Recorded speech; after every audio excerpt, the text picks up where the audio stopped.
So it feels like yesterday we were just getting ready to gear up for the 2024 NFL season. All of a sudden, before we know it, we're going into week 8. We are almost halfway through the regular season of the 2024 season. So kicking us off from Thursday Night Football, week 8, the Rams and the Vikings.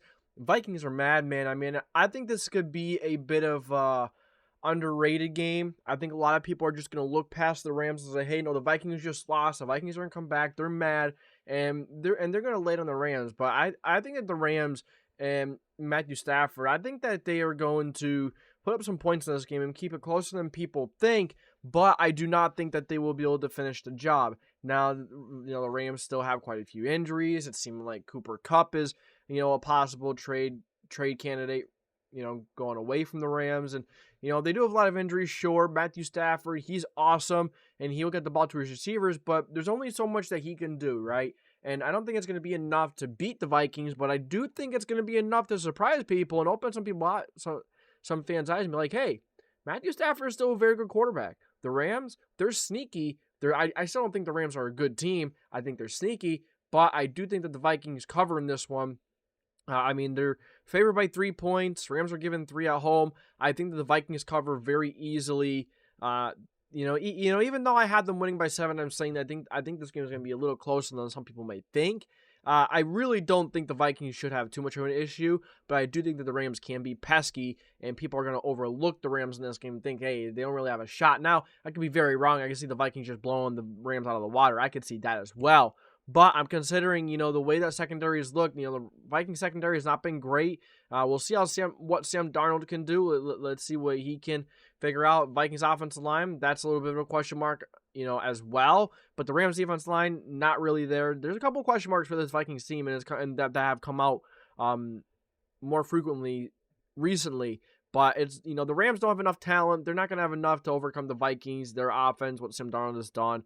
The Vikings defense, they're gonna come back to playing really well this weekend. But I do think that the Rams get a couple of nice big offensive plays or big chunk plays, and Matthew Stafford gonna keep the game a little closer than maybe the Vikings and a lot of Vikings fans would like. But the Vikings should win this game comfortably. Maybe I can see the Rams even just getting a garbage time touchdown there, making the score look a little better. I'm saying the Rams can be sneaky. I'm just saying that they maybe get a garbage time touchdown there. The Vikings in the second half have not been the same Vikings in the first half. You look at versus the Packers, crushed the Packers first half. Second half, you're playing really well as too, but then the Lions, they just came out of their shell. But the second half Vikings team has not been as good as the first half Vikings team the last couple of games. That's something to keep an eye on. But they're gonna have too much of a lead. They're too good of a football team to let up a big lead versus a team like the Rams, which, like I said, they're sneaky, but they're not a great football team. So give me Vikings 31-23 and to cover the 3-point spread. Next up, you have the Tampa Bay Buccaneers. They're at home. Atlanta is coming to Tampa Bay. I mean, the Bucs are favored the Bucs are given 2.5 points. Both of these teams have been a little disappointing the last couple of weeks. Both of them have been riddled by injuries. But you look at the Falcons, man. I mean, they're struggling to pass beyond 5 yards. They're struggling to get any deep passing game going. Now, the running game has been really good. Maybe this is a game where they get that vertical pass game going, as we've seen last time they played the Buccaneers. And even when they get that vertical pass game going, that is when this Falcons offense is at its best. You got that vertical pass game going. You're stretching the field, vertically, and on top of that, you could run the football. You have 2 really talented running backs, but Falcons offense line has not been really good, and Kirk Cousins has not been great. He has struggled. I'm not going to ignore this any longer. Kirk Cousins has not played great football. The offensive line hasn't been good, no, but I've been a little concerned with Kirk Cousins and what I've seen the last couple weeks. They're paying him some big money. I want to see Kirk Cousins play a little better than he has. You look at the defense. Falcons defense has not been really good. Bucs, on the other hand, they have a lot of injuries themselves. Mike Evans, if he does play, I doubt he plays, having that hamstring injury. Chris Godwin's not going to play. He's going to be out for the remainder of the season, I think. Broken ankle. That's tough. The injuries are starting to pile for the Bucs. The Buccaneers defense hasn't been looking as good as I thought they were either. I think they're getting worse as the season goes on. But I said the Buccaneers win this one. I said that they're at home this time. In this time and moment, I am 100% taking Baker Mayfield over Kirk Cousins. I don't even think it's too much of a question right now. Even though you don't have Mike Evans or Chris Godwin, I think that Baker Mayfield's going to make it work and find a way. The Bucs can still run the ball at a high level. Rashad White, Bucky Irvin, and the Falcons have struggled to stop the run sometimes. The difference in this game is going to be the third down offense. I mean, Baker Mayfield on third down in the big time moments has been clutch. The Falcons, on the other hand, have been quite the opposite. They struggle in third downs. The offensive line isn't that great. And I'm taking a team like the Bucs that has been much better in third downs. Even though the Bucs big time playmakers at receiver aren't going to be there. Even if Mike Evans play, he's going to be on a snap count, and he's not going to be 100%. That's for sure. But I wouldn't touch this game in terms of betting. Would not touch it with the 10-foot pole. It's a divisional game. Both teams are reeling. I don't see any team. I don't see either team blowing each other out. So give me Bucs. Like I said, this game can go either way. I think it's a 50-50 game. But I'm going with the Bucs because the Falcons won the first time in their house. Now the Falcons are coming to the Buccaneers' house, and from what I've seen from the Falcons the last couple weeks versus the Bucs, it's a quick turnaround there. It hasn't been long since they played. I'm taking the Bucs 27-26 over Atlanta. Next up, you have the Dolphins and the Cardinals. So this is assuming that Tua Tagovailoa does play, which I am hearing it is going towards him playing. If he doesn't play, I will pick the Arizona Cardinals, and I will switch my pick. But I think that Tua is going to play, and I think that's why the Dolphins are going to win this football game. Dolphins' defense is pretty good. It's just a matter of fact that their offense without Tua hasn't been the Dolphins offense that we love. We haven't seen, Tyreek Hill or Jalen Waddle being able to do what they're best at, going deep, run those deep plays, and it's just Tyler Huntley is no Tua. I think a lot of people these past couple weeks really now understanding how good Tua is. I've said it since the beginning. I love Tua. I think he's one of the better quarterbacks in the league. There's no thinking. He is. He reminds me of Drew Brees in a lot of ways. He has a beautiful touch on the football. He's very accurate. He's smart. He has great anticipation. Maybe his arm isn't crazy, but he knows how to put the ball where it needs to be, when it needs to be there, and on time. You know what I mean? He's a great quarterback. His timing is great. His instincts are there. Very smart quarterback, and a lot of people saw a difference. Even in the first couple weeks with Tua, the offense was a little questionable. There are a couple things about the offense that's questionable. I think that their offensive line is pretty bad, but give me the Dolphins. If Tua plays, give me the Dolphins all day long. Cardinals had an interesting game versus the Chargers. That game probably shouldn't have won that game. That game either way, whatever. The refs, whatever. I'm not going to put too much emphasis on the refs. It is what it is, and a controversial call. But Marvin Harrison Jr., I believe he is out. He has been dealing with some injuries, and that hurts as well.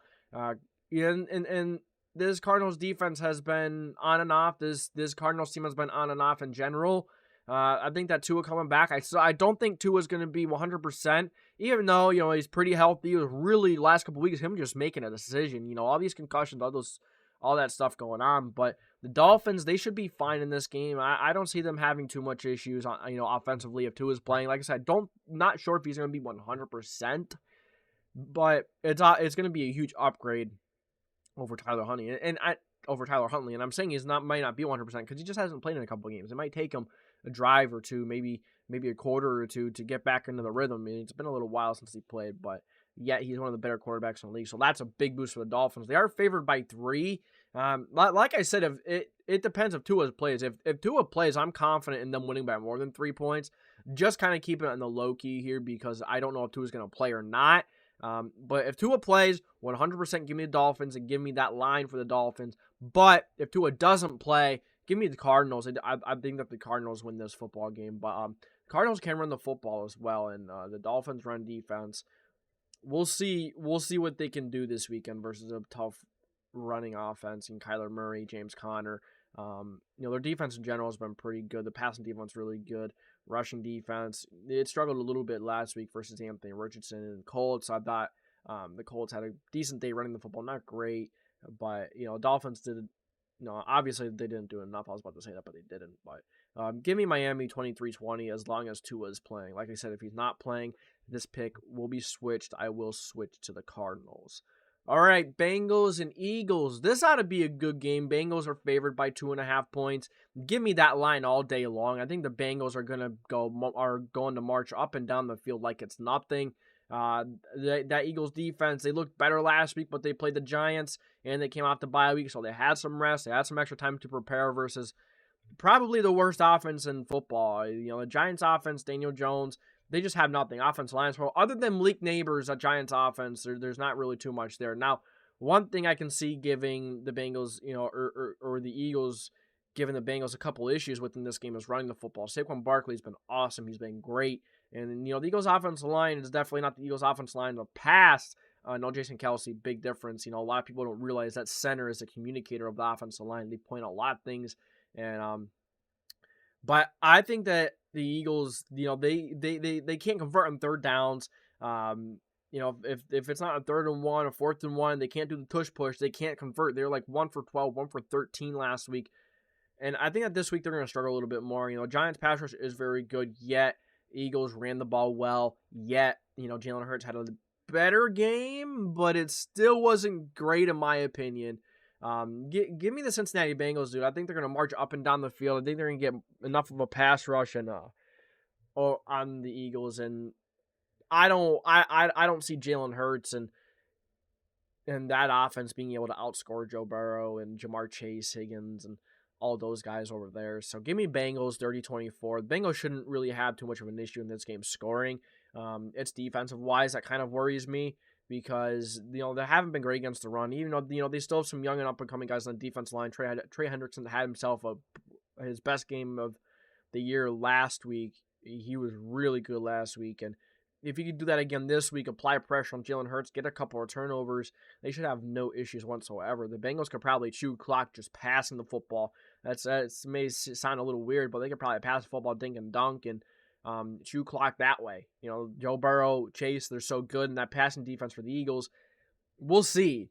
We'll see what they can do, but even the Bengals held the Giants like 6 or 3 points. The Giants couldn't score in the Bengals defense, so that's something to keep in mind there. But I do think the Bengals win this football game, and I do think they cover the 2.5 spread. Even if it goes to 3 or 4, I'm confident the Bengals can win by 6+ points in this game. So give me Cincinnati 30-24 over Philadelphia. Like I said, I'm just not confident in Jalen Hurts. I don't think that offense can keep up with Joe Burrow. On top of how their defense has played, it's been inconsistent. They've had good weeks, they have bad weeks, but this week you're playing Joe Burrow. You're playing one of the better quarterbacks in the National Football League. Some of the better weapons, Chase, Higgins, Yoshi Vosh is a really good slot option. He has filled in very nicely for Tyler Boyd. I mean, Tyler Boyd was awesome. Really was one of the most underrated receivers in the league, in my opinion. He's very good. And Yoshi Vosh just to fill in the way he has, awesome. I would like to see the Bengals get the run game going a little bit. We'll see. Key for the Bengals is just to get that pass rush going. If you can pressure Jalen Hurts, and you should be fine. You shouldn't have too much of an issue winning this football game. You shouldn't have too much of an issue on defense. Pressure Hurts. Play clean football offensively. Don't turn the ball over because we'll have to see how this run defense is going to fare versus a red hot Saquon Barkley. Almost had a career high day. One of his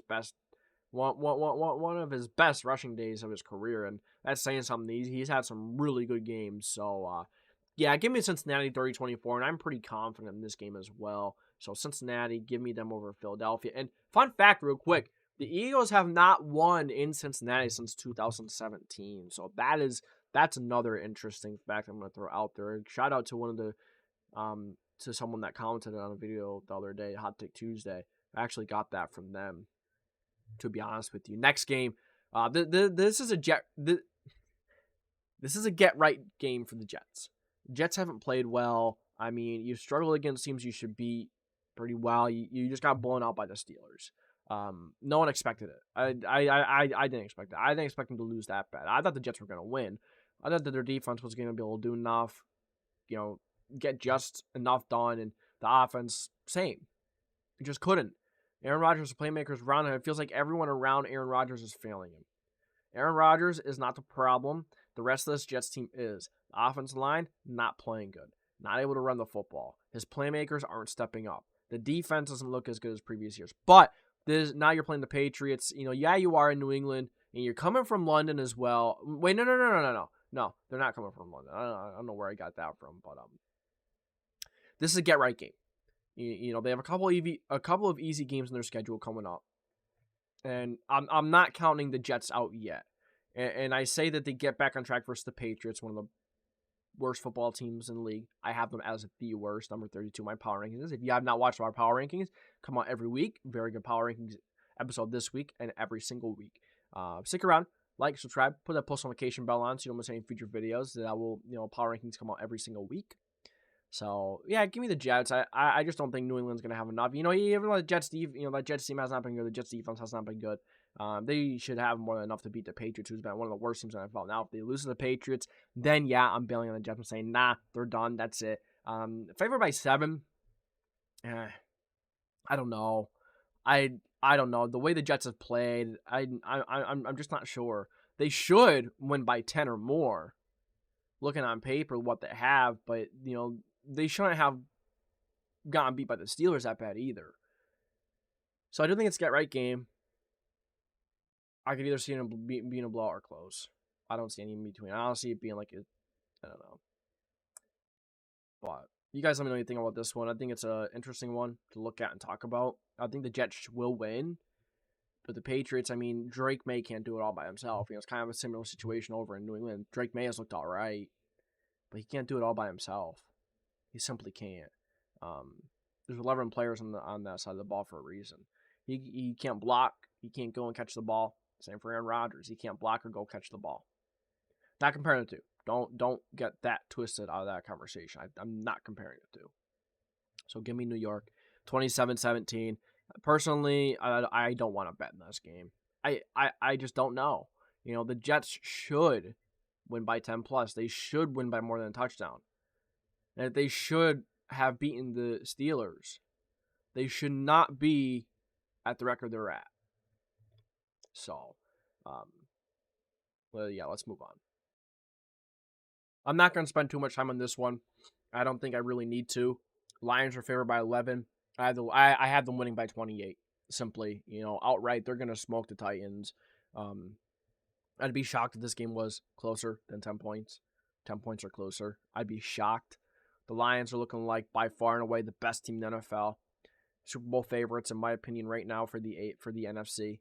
I don't think there's any team in the NFC that can hang with the Lions for 4 quarters. I really don't. They play great defense. They play great offense. They're so balanced. They have the perfect mix of old school and new school. I don't see the Titans being able to hang this weekend. They can hang with the worst teams in the NFL. Yeah, they beaten some of them. They beat the Dolphins pretty good, but you couldn't beat the Colts. Who they just played recently that they couldn't beat. I don't know, but it wasn't a great football team, I don't think. No, it was the Bills. They couldn't hang with the Bills, but the Lions are much better than the Bills, if you ask me. Lions should absolutely cover this game. Now the Titans do have a really good defense. I do think it's one of the better defenses in the NFL. But the Lions also just went up against one of the better defenses in the NFL, in the NFC, and the Vikings. The Titans' offense isn't going to be able to do anything, and that Titans' defense is going to get tired. They're going to get worn out really early, and the Lions they're just going to make it rain. They're just going to pour it on. So give me Lions 38-10 over Tennessee. I don't even know if Tennessee scores 10. Lions' defense is so strong, and their offense is so strong. It wouldn't shock me if the Lions hold this ball for 40-plus minutes this game. It really won't shock me. So give me Detroit 38-10. Not spending too much more time on that one. Another one I don't want to spend too much more time on. I don't want to spend too much time on, but I do think it's warranted to say that the Jaguars can't keep this game closer than what many people think. The Jaguars have not been a good football team. They've been very inconsistent in passing the football. I think if they get the running game going in this game and they can get a couple of deep shots in there, they absolutely have the opportunity to upset the Packers. I think they could. I think an upset is absolutely in play here. I don't think the Jaguars are the better team by far, but I think the Jaguars can match up against the Packers better than what a lot of people think. The Packers are allowing around 115 yards per game, rushing. And the Jaguars, if they just run the football, just run the football. Don't overthink it. You're at home. in Florida, I think this is a sneaky game. I think this is a very sneaky game. Now, I had the Packers winning by 10. The Packers should win. I mean, they're the much better team all around. But there are a couple factors that lead me to think, okay, maybe the Jaguars can be sneaky in this game. But I don't think it's going to be enough. Trevor Lawrence, I say he turns the ball over a couple times. Jordan Love, he's just too good. I probably had the Packers not scoring enough, to be honest with you, in this game. The Jaguars' defense is not very good. But, I mean, it's a sneaky game. It's a gut feeling kind of sneaky game, but give me the Packers. They're just a much better football team all around. But don't be shocked this weekend if the Jaguars keep it much closer than you expect it to. It's just one of those games I'm getting the feeling about. Looking at the matchup, looking at a couple things that these two teams do. That they do well, they don't do well. This is an interesting matchup. I'd keep a close eye on it. Although, the Packers should very easily go into Jacksonville and handle their business. But you never know. The NFL, any given Sunday. But give me Packers 27-17. If you're confident the Packers playing the way they should, throw money in the Packers. They should cover. They should. But the Jaguars are sneaky. So just take into account that I think the Jaguars could be sneaky in this game. Ravens, Browns, another game. I mean, I'm not going to spend too much time on this game. Browns have been one of the worst. Was it DTR, Jameis Winston? Jameis Winston actually had the second highest QB rating from PFF last week, I think, which is absolutely insane. But the Ravens are favored by 9 points. The Browns are given 9 at home. Very confident the Ravens will cover that. I mean, you look at the way Derrick Henry and Lamar Jackson are running the football. You're not going to give many opportunity for that Browns offense to even get anything going. They can't get anything going on their own no matter what. But you're going to take away time. You're going to take away possessions and limit possessions.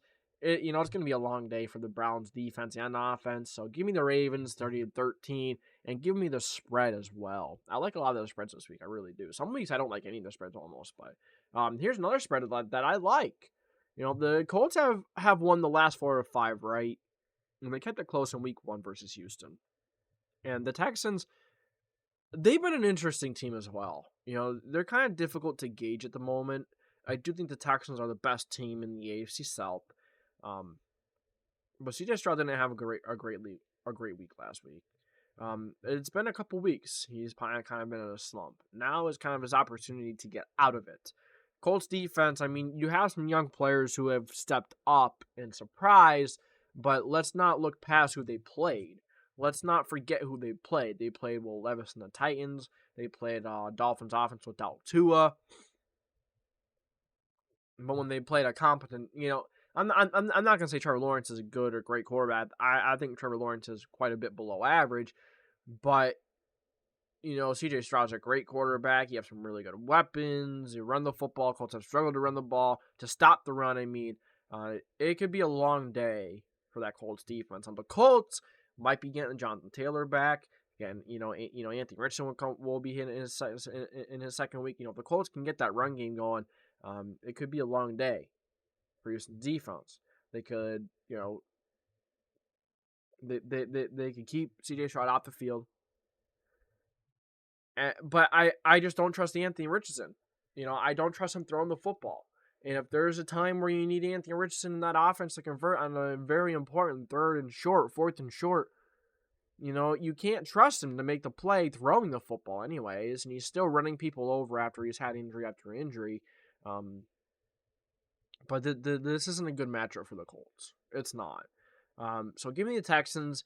Give me the spread as well. Don't let that Colts record fool you, okay? They're a very well-coached team. And Colts fan here. I'll say it right at the bat. I'm a Colts fan. I don't think they're as good as the record shows. We have played a lot of really bad teams. We have been winning at the the bottom line. The Colts have been winning. Okay, but look at who they've won against. And they've even kept it close against some really good football teams like the Packers, even though they were Jordan Loveless. No Jordan Love, but then you lost. You lost to the Jaguars. You were fortunate to be in the game towards the end. I mean, Alec Pierce is just playing awesome, but it's not going to be nothing this game. You need consistency. You want to beat CJ Stroud. You want to beat one of the more explosive teams in the AFC. Even though last week didn't really show it, they really struggled versus the Packers. But this is a get-right game for CJ Stroud on the offense. Even though no Nico Collins, you still have Diggs, Tank Dell, Dalton Schultz. We've struggled against tight ends. Struggled to stop the run. The Texans, Joe Mixon has been a monster. It's not a good matchup for the Colts.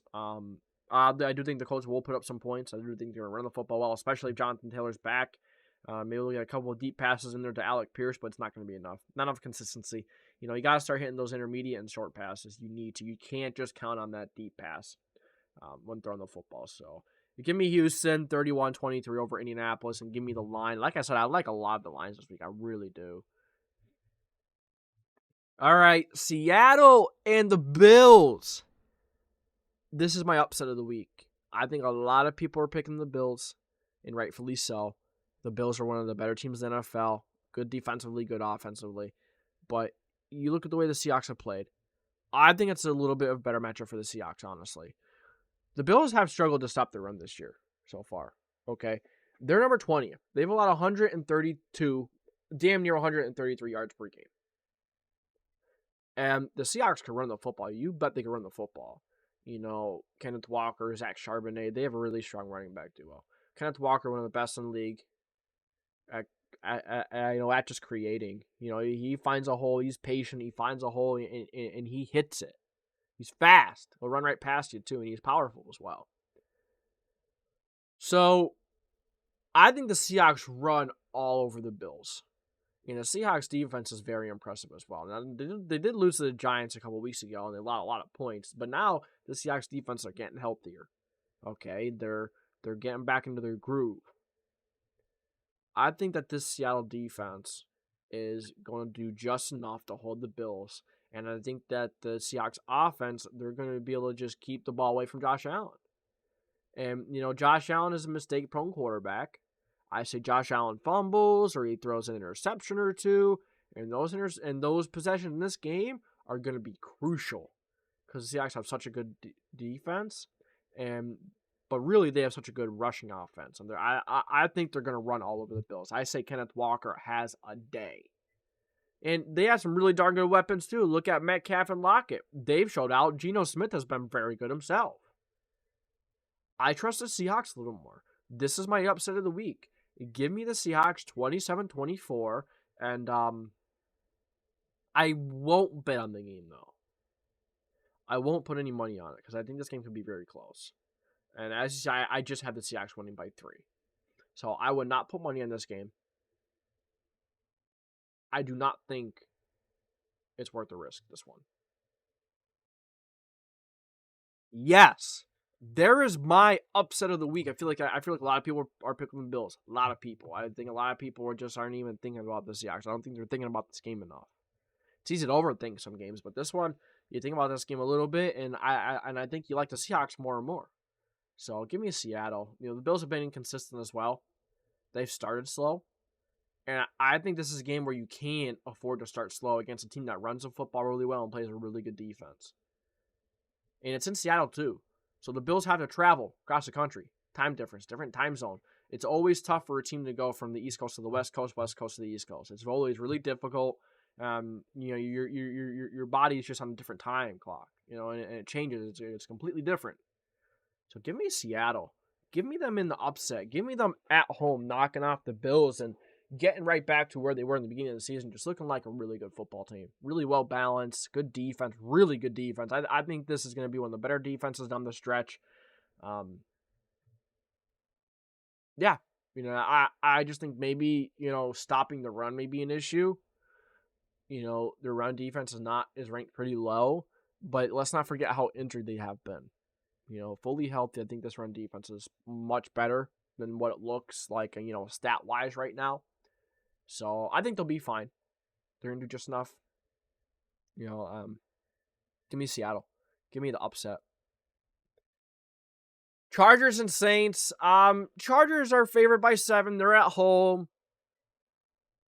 I'm pretty confident in the Chargers in this one. I mean, rough game versus the Cardinals, and, they're on a short week, but you look at the Saints defense. The Saints defense has been atrocious. It's been really bad. I mean, like, really bad. The first 2 weeks, even past the first 2 weeks, the Saints defense looked pretty good. But they've just been on a downward spiral since. And Justin Herbert has been finding a way. He's been awesome. They've been running the football really good. I mean, I don't think that the Saints are going to be able to stop the Chargers offensively. And I don't think that the offense is going to be enough. I don't think they're going to be able to keep up. As you see, I have the Chargers winning by 14 points. The Chargers defense is pretty good. It's not bad. It's it's not great, but it's it's all right. And it's going to be more than enough. Saints offense, they were so injured last week. I don't even know who's coming back at this point. And whoever does, they're not all going to be 100%.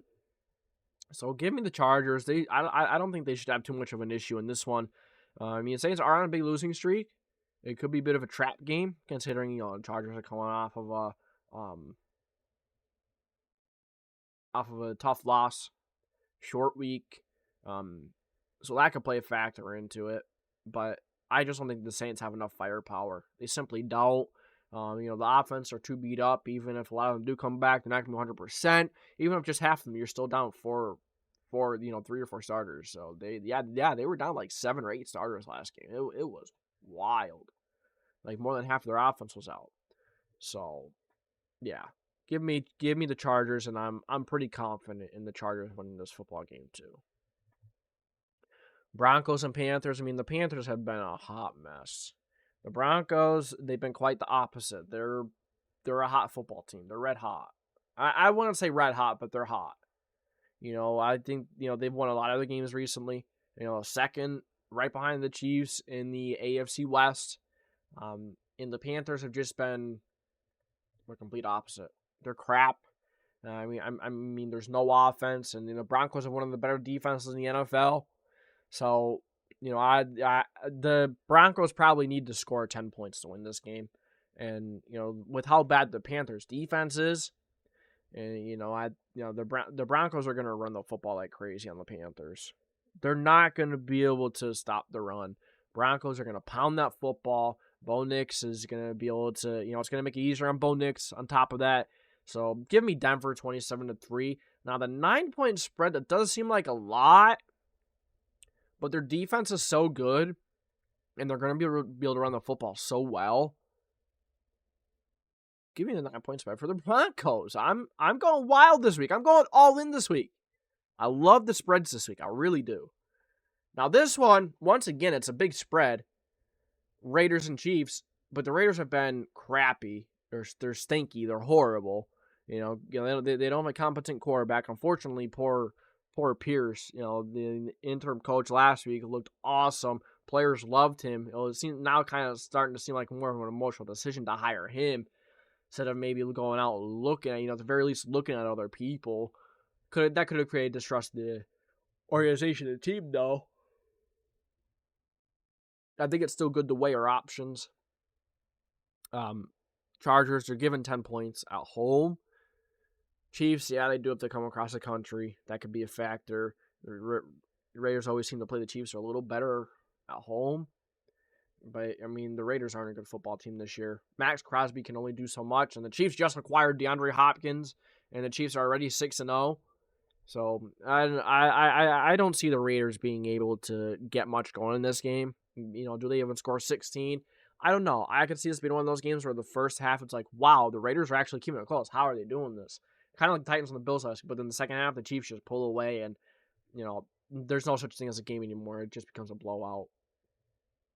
Next up, 49ers and the Cowboys. I think this game is a lot harder to predict than just looking. If you just take a glance at this game, you're like, yeah, I'm taking the Niners, and that's it. It's an easy pick, and there are a couple things you can look at and say, hey, the Niners should be fine. They should be able to run the football. The Cowboys can't stop the run. Top of that, Mason has looked awesome. So the Niners should be fine, and that's why I'm picking them here. I have more confidence in their run game, more confidence in their quarterback, even though a lot of their weapons are hurt. Really, half of the Niners starters are hurt. They have so many injuries. It is wild. It's amazing. And it's going to be difficult for the Niners to have a strong stretch down the, a strong, second half of the season due to how many injuries they have. It sucks. And until they get healthy, at least a little more healthy, I think it's going to be a grind every single game. It's going to be that much more difficult. But Cowboys can, also have struggled to get pressure on the opposing quarterback. And, if you're not going to get pressure on Brock Purdy, I don't care who he's throwing to, he's going to carve you up. And then on top of that, the Niners can run the football. Cowboys have been very disappointing, man. I mean, they can't run the football. It's a CeeDee Lamb and Dak Prescott show. It's all they really have. The defense is it's all right. Not definitely nowhere near last year. This Cowboys team, I did not think they were going to be good this year. I didn't think that they were going to be this bad, but I didn't think they were going to be like last year good. The Cowboys don't have too much going for them. Even with the Niners being beat up as much as they are, I still think it's a good matchup for them. I'm not touching the spread in this game just because of all the injuries and all the crap that's going on. Cowboys are the Cowboys. Yeah, the Niners are at home too, so that could be that could be a deciding factor. But with all the injuries, I'm not touching this game. Honestly, I don't want to. Nope. Commanders and Bears. This is a sneaky game too. I can see the Bears getting upset in this game. Even if Jaden Daniels was playing, I would still consider the Bears in this one. Bears offense, Caleb Williams has looked great. Still early. Gotta see him do it consistently. Commanders defense, when they have played better offenses, they have not looked good. When they've played bad defenses, they look pretty good. Or bad offenses, they look pretty good as they should. So the Commanders, they should be fine. Even with Marcus Mariota. I mean, they've ran the football too well. If there's one thing that you could do against Chicago's defense, it is run the football. And the Commanders have been able to run the football at such a high level. And Marcus Mariota actually looked really good last week when he stepped in. He looked awesome. But now that there's film out, a little bit, now the opposing team actually has time to prepare for him. Now it's a little bit different of a story. Now, Jaden Daniels could play this game. I'm not saying he's not going to play this game. There's a chance that he does, there's a chance that he doesn't. But either way, I'm still taking the Commanders. I think they run the football a little better, and I think this could be a low-scoring game. So you need to take the points that you can get. You need to take your field goals, because 3 points is more like 7 in this game, if you ask me. The Commanders should win this game, but it's going to be a close game. It's going to be a good game. But give me Commanders 20-16. Like I said, it's going to be close. I'm not a huge Caleb fan. He's had a good couple of weeks now coming off of the bye. You have an opportunity to build on that. You have an opportunity to get even better. I don't think he does. I really don't. He was looking good going into the bye. He was looking a lot better than I expected him to. But can he string these performances along? Well, he's had 2 or 3 good in a row. See if he can keep it going on the stretch here. Commanders, really good football team. Could he keep up with this offense? If Jaden Daniels is playing, he's not going to be 100%. But if he does, nonetheless, this offense will probably be better with him in there. Absolutely. But either way, I'm taking Commanders to beat the Bears. They're also at home. I'm giving a little bit of nod to them there. And a difficult game to predict. Sometimes being at home can be the deciding factor for me. So give me Commanders 2016 over Chicago. And last but not least, this may be the first shutout I have ever predicted. I don't think that this Giants team puts up a touchdown. I don't think they put up a field goal in this game. The Giants offense has been so bad. The defense is okay. The defense is definitely their strength. Their defensive line is definitely a monster. Tough to deal with. But, I'm not going to act like Mike Tomlin and this Steelers offense doesn't know what they're doing. I mean, they proved me wrong starting Russ over Fields. Really did. But, I mean, you look at this Giants offense versus that Steelers defense. I don't see the Giants scoring double digits in this game. You could barely score against the Bengals defense. You could barely score against the Eagles defense. It's tough. Everyone other than Malik Neighbors is an issue. The offensive line is an issue. Daniel Jones, I think he's being benched for Drew Luck, actually. So can that provide a little bit of a spark? I don't know. I don't think so. There is so much dysfunction. I don't think the Giants have a shot in this game. On top of that, the Steelers are on a completely opposite trajectory for offense. Russell Wilson came in and he played lights out. He played like he didn't miss a beat from last year with the Broncos. Give me the Steelers. 6.5. Give me the Steelers by 7. Give me that spread. I love a lot of the spreads this week. I really do. I'm really confident in a lot of them.